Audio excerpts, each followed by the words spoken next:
विसर्ग संधि के संबंध में चर्चा करेंगे। विसर्ग संधि की परिभाषा पर जब गौर करते हैं तो स्वर व्यंजन के मेल से विसर्ग में जो परिवर्तन या विकार उत्पन्न होता है उसे विसर्ग संधि कहते हैं। स्वर व्यंजन के मेल से विसर्ग में जो विकार उत्पन्न होता है अथवा परिवर्तन होता है उसे विसर्ग संधि कहते हैं। इसके प्रमुख नियम इस प्रकार हैं।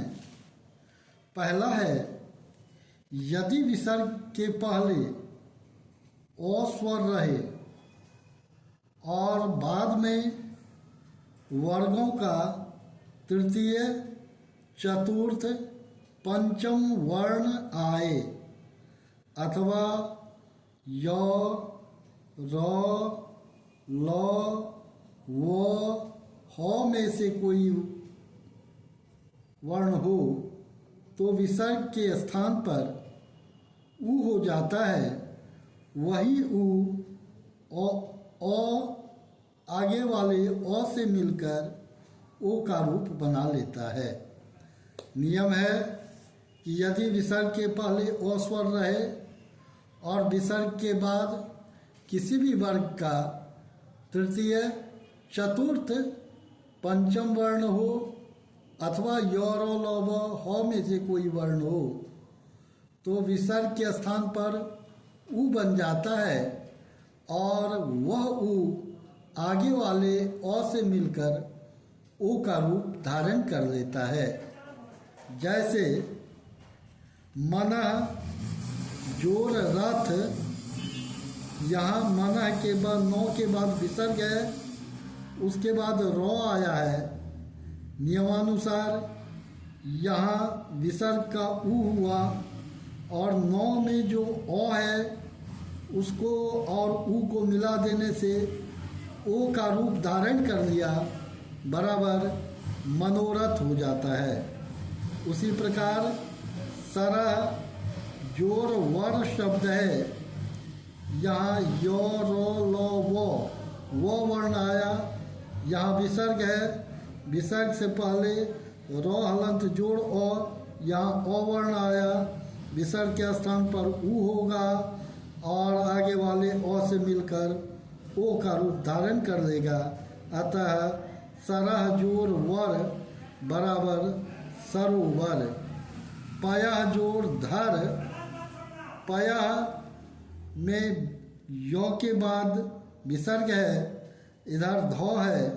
किसी भी वर्ग का यह चतुर्थ वर्ण आया, जैसे तो वर्ग का चौथा वर्ण यहाँ धौ आया।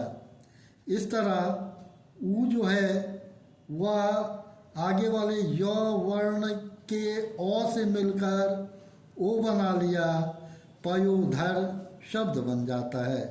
उसी प्रकार यशः जोड़ धरा बराबर यशोधरा। दूसरा नियम इसका कहता है कि यदि विसर्ग के बाद चौ या छ हो तो विसर्ग के स्थान पर तालव्य श हो जाता है। यदि विसर्ग के बाद चौ या छ रहे तो विसर्ग के स्थान पर तालव्य श हो जाता है और विसर्ग के बाद यदि ट या ठ हो तो विसर्ग के स्थान पर मूर्धन्य स्वहलंत हो जाता है।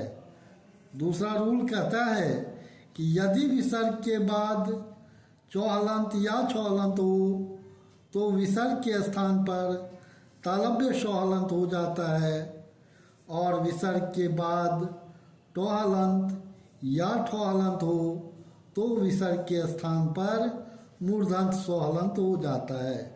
यहाँ रूल के अनुसार निह जोड़ छल है, विसर्ग के बाद चौ छ आएगा तो विसर्ग के स्थान पर तालव्य स्वहलंत और यह तालव्य स्वहलंत छ से आकर मिल जाता है, बराबर निश्छल शब्द बनता है। उसी प्रकार निह जोड़ चय पुनः चौ छ रहने पर विसर्ग के बाद यहाँ तालव्य श हलंत आएगा, बाद वाले चौ से मिलकर संयुक्ताक्षर बना लेगा, बराबर निश्चय हो जाता है। धनु जोड़ टंकार, अभी मैंने कहा कि टौठो रहने पर मूर्धन्त सो हलंत बनता है। यहाँ विसर्ग के बाद टो आया, इसलिए धनु जोड़ टंकार बराबर धौ नौ ह्रस्व उकार मूर्धन्त सोटो संयुक्त अनुस्वार को आकार रो, धनुष टंकार बन जाता है। इसका थर्ड रूल बताता है कि यदि विसर्ग के बाद कोई सौ हो तो विसर्ग के स्थान पर वही सौ विकल्प से हो जाता है। पुनः ध्यान दें कि यदि विसर्ग के बाद कोई सौ हो तो विसर्ग के स्थान पर वही सौ हो जाता है। जैसे दूह जोड़ शासन, यहाँ विसर्ग के बाद तालव्य शो आया तो विसर्ग के स्थान पर वही सौ हलंत हो जाएगा, बराबर दो ह्रस्व उकार तालव्य शो संयुक्त आकार दंत सो नो दुशासन। यहाँ देखा गया कि विसर्ग के बाद तालव्य शो आया तो विसर्ग के स्थान पर तालव्य शो हो गया। निह जोड़ शब्द है, यहाँ भी विसर्ग के बाद तालव्य शो आया तो यहाँ तालव्य शो हलंत आएगा, बाद वाले तालव्य शो से मिलकर निशब्द बना लेता है। उसी तरह निह जोड़ संदेह शब्द है, यहाँ विसर्ग के बाद दंत सो आया है तो विसर्ग के स्थान पर भी दंत सो हलंत होगा, बाद वाले दंत सो से आकर मिलकर निस्संदेह शब्द बनाता है। यह रूल नंबर 3 था। विसर्ग संधि का रूल नंबर 4 देखते हैं कि यदि विसर्ग के बाद रो हलंत आए तो विसर्ग का पहला स्वर दीर्घ बन जाता है। यदि विसर्ग के बाद रो हलंत आए तो विसर्ग का पहला स्वर दीर्घ हो जाता है, अर्थात यदि दीर्घ ह्रस्वई है तो वह दीर्घ ही हो जाएगा, ह्रस्व उ रहेगा तो दीर्घ उ बन जाता है, ह्रस्व दीर्घ में परिवर्तित हो जाता है तथा विसर्ग का लोप हो जाता है। जैसे निह जोड़ रब है, नौ ह्रस्व इकार है, यहाँ विसर्ग से पहले ह्रस्व ही आया है तो विसर्ग के बाद पुनः रो आया है, रब का रो आया है तो यहाँ नौ दीर्घ इकार रो वो, यहाँ ह्रस्व स्वर दीर्घ में परिवर्तित हो गया। दुह जोड़ राज शब्द है, यहाँ पर दो ह्रस्व उकार है, उसके बाद विसर्ग आया, विसर्ग के बाद रो आया है। रूल के अनुसार यहाँ ह्रस्व दीर्घ में परिवर्तित हो जाएगा तो दो दीर्घ उकार रो का जो बना है। उसी तरह निह जोड़ रोग शब्द है, नौ में ह्रस्व ही है विसर्ग से पहले, इसके बाद पुनः रो आया है, नियमानुसार ह्रस्व दीर्घ में परिवर्तित हो गया, बराबर नी रोग नौ दीर्घ इकार रो उकार गो शब्द बन जाता है। रूल नंबर 5 देखते हैं कि यदि विसर्ग के पहले ओ या आ को छोड़कर कोई अन्य स्वर रहे, ओ अथवा आ नहीं रहे, इसके अलावा जो और स्वर है वह रहे तथा बाद में कोई स्वर या वर्गों का तृतीय चतुर्थ पंचम वर्ण हो तो विसर्ग का रो हो जाता है।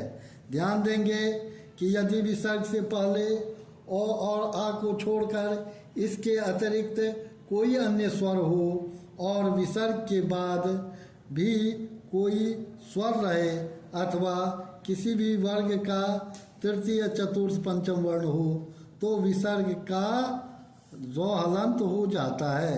जैसे निह जोड़ उपाय है, यहाँ विसर्ग के बाद ह्रस्व, विसर्ग से पहले ह्रस्व ही आया, विसर्ग के बाद ह्रस्व उ है तो यहाँ विसर्ग के स्थान पर रो हलंत हो जाएगा। यह उ रो से आकर मिलकर रो दीर्घ उकार बना लिया, बराबर नौ ह्रस्व इकार रो दीर्घ उकार पो आकार यो निरूपाय। यहाँ विसर्ग से पहले के बाद ऊ स्वर आया है और विसर्ग से पहले ई स्वर आया है, इसलिए यहाँ दीर्घ उकार नौ ह्रस्व इकार रौ दीर्घ उकार पो आकार यो बना है।